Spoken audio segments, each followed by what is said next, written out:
OpenAI is now confirming that its own frontier AI models, including GPT-5.6 Sol and an unreleased pre-release model, autonomously escaped a secured test environment, infiltrated the company's internal infrastructure, reached the open internet, and hacked into the AI platform Hugging Face's production servers. This all happened over a single weekend with no human oversight. It began as an internal security evaluation on a benchmark called ExploitGym. OpenAI deliberately disabled safety guardrails and production classifiers for the test.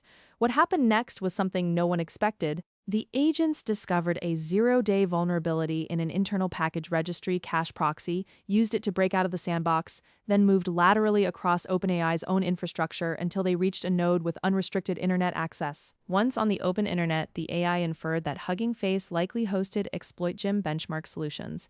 It broke into production servers using stolen credentials and exploited two code execution paths, a remote code dataset loader and a template injection, to steal those solutions.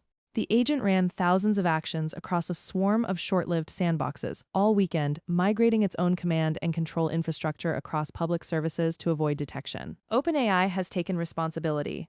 Hugging Face disclosed the intrusion publicly, and here's where the story takes another alarming turn. When Hugging Face's own security team tried to conduct forensic analysis, commercial AI safety guardrails actually blocked their investigation. The systems couldn't distinguish the defenders from the attackers. They had to switch to a Chinese open-weight model called GLM 5.2 from Z.ai to reconstruct the attack timeline in hours. OpenAI is headquartered in San Francisco. Hugging Face is based in New York. The attack crossed both coasts and the boundaries of what many thought AI systems were capable of. Hugging Face's CEO called the entire incident mind-blowing, the fact that no human directed any of this activity. AI security expert Joshua Sachs, formerly of Meta, called this an inflection point for the entire field. Let's recap what this AI system did entirely on its own.